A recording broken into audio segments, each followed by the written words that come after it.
हरे कृष्ण। आप सभी को संकष्टी चतुर्थी की बहुत सारी शुभकामनाएं। आप में से कई भक्तों ने आज संकष्टी चतुर्थी का व्रत रखा होगा। प्रत्येक मास में आने वाली 2 चतुर्थी तिथि भगवान गणेश जी को समर्पित मानी जाती हैं और इस बार जो संकष्टी चतुर्थी है उसका एक नाम है भालचंद्र संकष्टी चतुर्थी और आज के दिन भालचंद्र स्वरूप में गणेश जी की पूजा की जाती है। ऐसा कहा जाता है कि जो भी मनुष्य कम से कम 4 साल या 13 साल तक इस भालचंद्र संकष्टी चतुर्थी का व्रत करता है उसकी संपूर्ण मनोकामनाएं पूर्ण होती हैं।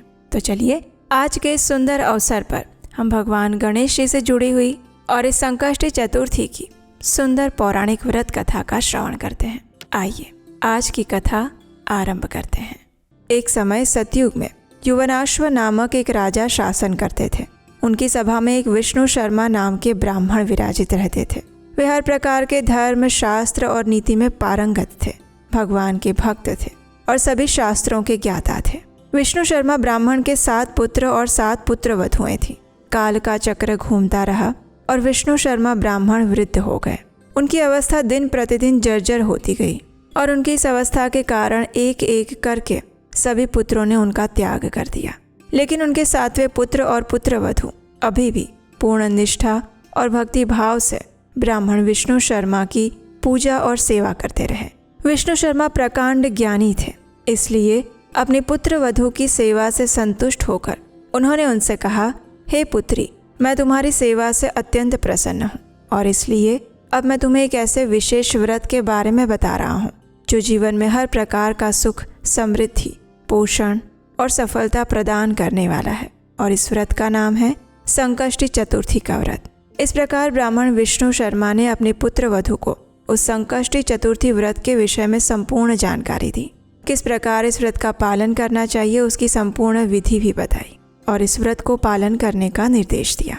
अपने श्वशुर की आज्ञा के अनुसार सबसे छोटी पुत्र वधू ने उस द्विज प्रिय संकष्टी चतुर्थी व्रत का पूर्ण श्रद्धा और भाव के साथ पालन किया और इस व्रत के फलस्वरूप उसने समस्त प्रकार के भौतिक सुख साधनों से संपन्न और आनंदमय जीवन व्यतीत किया। उसके स्वयं के अनेक पुत्र और संतानें हुई और जीवन के अंत में उसने आध्यात्मिक जगत और विशेष भक्ति प्राप्त की और यही कारण है कि भगवान गणेश जी की विशेष कृपा प्राप्त करने के लिए द्विज प्रिय संकष्टी चतुर्थी का व्रत किया जाता है। आइए अब इस संकष्टी चतुर्थी के उपलक्ष्य में हम एक और पौराणिक कथा का श्रवण करते हैं। भगवान गणेश का लंबोदर स्वरूप क्रोधासुर नाम के असुर का उन्मूलन करने के लिए उपस्थित हुआ था।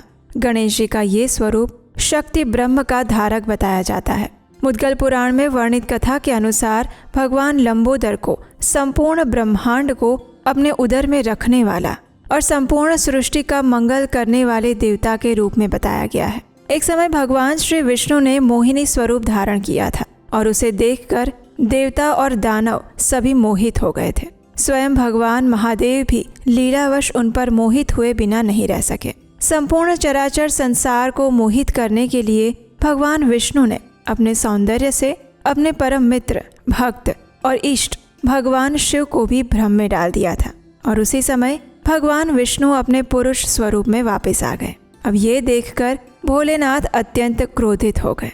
क्योंकि भोलेनाथ उस समय खिन्न थे, इसलिए उनके तेज से एक प्रतापी पुरुष का जन्म हुआ जिसे क्रोधासुर नाम से जाना गया।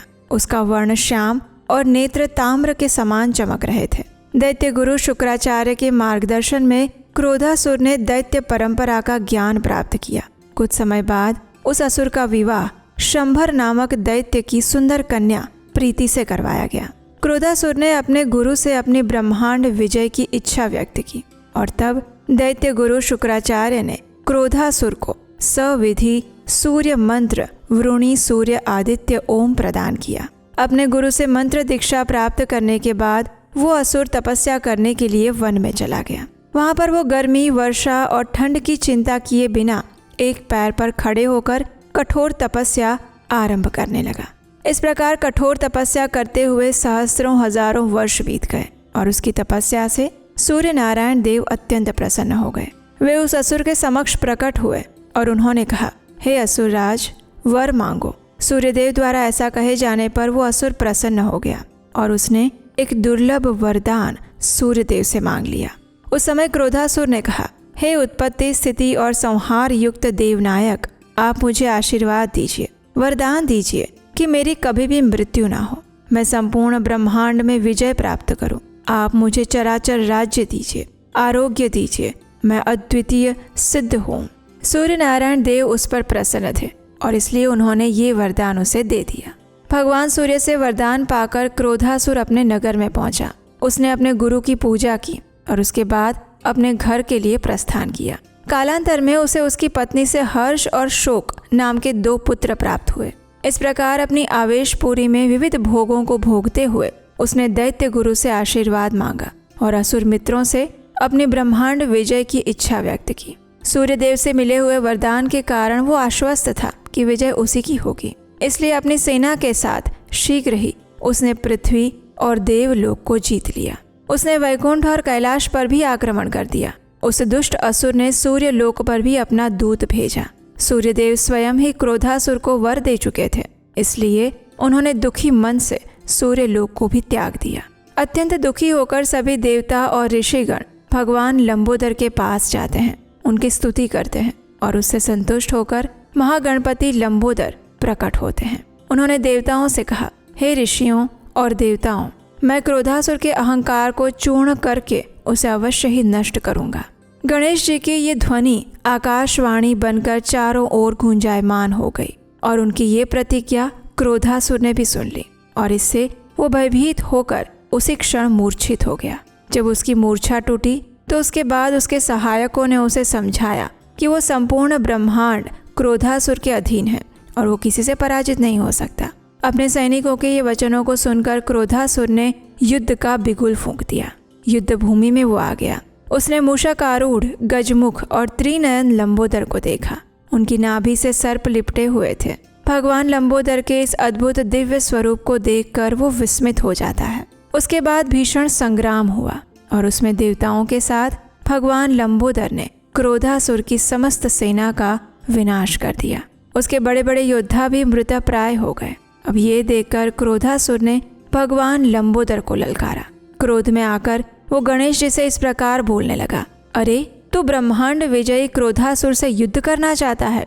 अगर तूने मेरी शरणागति नहीं ली तो मैं तेरा लंबा उदर शर से फोड़ दूंगा। ये सुनकर भगवान लंबोदर ने उत्तर दिया, अरे ओ दैत्य, मैं तेरा ही वध करने के लिए आया हूँ।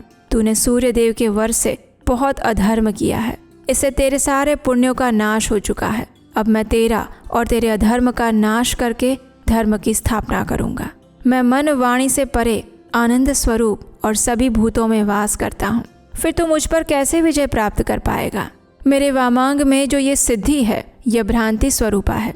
सभी लोग सिद्धि के पीछे पड़े भटकते हैं और भ्रम में पड़े रहते हैं। दाएं भाग में स्वयं बुद्धि विराजमान है, जो भ्रांति को धारण करती है। बुद्धि से विचार करके फिर मनुष्य उसमें भ्रांत होता है। स्वयं बुद्धि चित्त रूपा है और वो 5 प्रकार की है।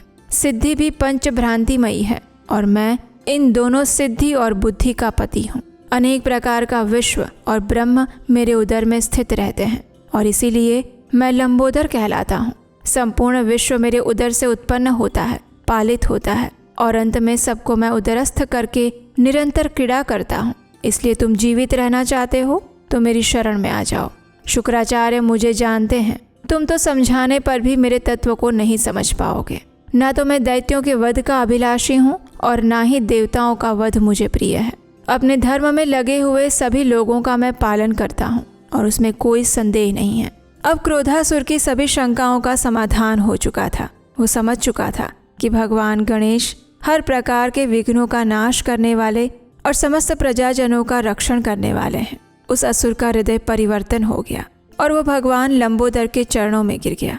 उसने गदगद भाव से उनकी स्तुति की और अपनी पराजय स्वीकार करते हुए पाताल लोक में चला गया। और ये देखकर सभी देवतागण प्रसन्न हो गए और भगवान लंबोदर की स्तुति और पूजा अर्चना करने लगे। उसे भगवान लंबोदर की पूजा अर्चना करने का दिन यानी कि लंबोदर संकष्टी चतुर्थी का दिन। तो ये थी आज की संकष्टी चतुर्थी व्रत कथा। आशा है ये कथा को श्रवण करके आप अपने संकष्टी चतुर्थी व्रत का समापन और साफल्य कर पाएंगे। भगवान गणेश आप सबकी मनोकामना पूर्ण करें और आप सबको भगवान श्री हरि की विशेष कृपा और भक्ति प्रदान करें। यही प्रार्थना करते हैं। हरे कृष्ण।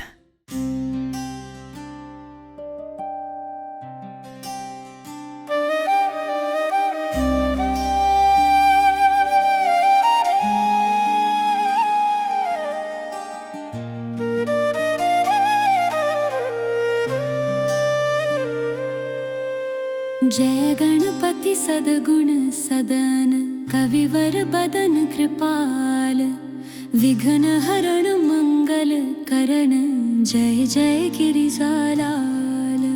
जय जय जय गणपति गणराजू, मंगल भरण करण शुभ काजू। जय गज बदन सदन सुखदाता, विश्व विनायक बुद्धि विधाता। वक्रतुंड शुचि शुंड सुहावना, तिलक त्रिपुंड भाल मन भावन। राजित मणि मुक्तन उर्माला, स्वर्ण मुकुट शिर नयन विशाला। पुस्तक पाणि कुठार त्रिशूलं, मोदक भोग सुगंधित फूलं। सुंदर पीतांबर तन साजित, चरण पादुका मुनि मन राजित। धनि शिव सुवन षडानन भ्राता, गौरी लालन विश्व विख्याता। रुद्धि सिद्धि तव चंवर सुधारे, मुषक वाहन सोहत द्वारे। कहो जन्म शुभ कथा तुम्हारी, अति शुचि पावन मंगलकारी। एक समय गिरिराज कुमारी, पुत्र हेतु तप कीन्हा भारी। भयो यज्ञ जब पूर्ण अनुपा, तब पहुँचो तुम धरी द्विज रूपा। अतिथि जानी के गौरी सुखारी, बहुविधि सेवा करी तुम्हारी। अति प्रसन्न हवै तुम वर दीन्हा, मातु पुत्र हित जो तप कीन्हा। मिलहि पुत्र तुहि बुद्धि विशाला, बिना गर्भ धारण यही काला। गणनायक गुण ज्ञान निधाना, पूजित प्रथम रूप भगवाना। कही अंतर्धान रूप हवै, पालना पर बालक स्वरूप हवै। बने शिशुरुदन जब ही तुम ठाना,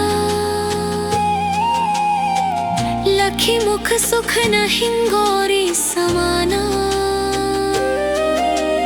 सकल मगन सुख मंगल गावहि, नाभते सुरन सुमन वर्ष आवी। शंभु मां बहुदान लुटावहि, सुर मुनि जन सुत देखन आवहि। लखि अति आनंद मंगल साजा, देखन भी आए शनि राजा। निज अगुण गुनि शनि मन माही, बालक देखन चाहत नाही। गिरिजा कछु मन भेद बढ़ायो, उत्सव मोर न शनि तुहि भायो। कहत लगे शनि मन सकुचाई, का करी हो शिशु मोहि दिखाई। नहीं विश्वास मोर भयो, शनि सो बालक देखन कहू। पतत ही शनि दृग कोण प्रकाशा, बालक सिर उड़ी गयो आकाशा। गिरिजा गिरि विकल हवै धरणी, सो दुख दशा गयो नहीं वर्णी। हाहाकार मच्चो कैलाशा, शनि कीन हो लखि सुत को नाशा। तुरत गरुड़ चढ़ी विष्णु सिधायो, काटी चक्र सो गज सिर लाए। बालक के धड़ ऊपर धार्यो, प्राण मंत्र पढ़ि शंकर डारयो ना। गणेश शंभु तब कीन्हे, प्रथम पूज्य बुद्धि निधि वर दीन्हे। ऋषि कीन्हा पृथ्वी कर प्रदक्षिणा लीन्हा चले षडानन भरमि भुलाई रचे बैठ तुम बुद्धि उपाई चरण मातु पितु के धर लीन्हे तिनके सात प्रदक्षिण कीन्हे धनि गणेश कहि शिरहि हर्षे नभते सुरन सुमन बहु बरसे तुम्हारी महिमा बुद्धि बढ़ाई शेष सहस मुख सके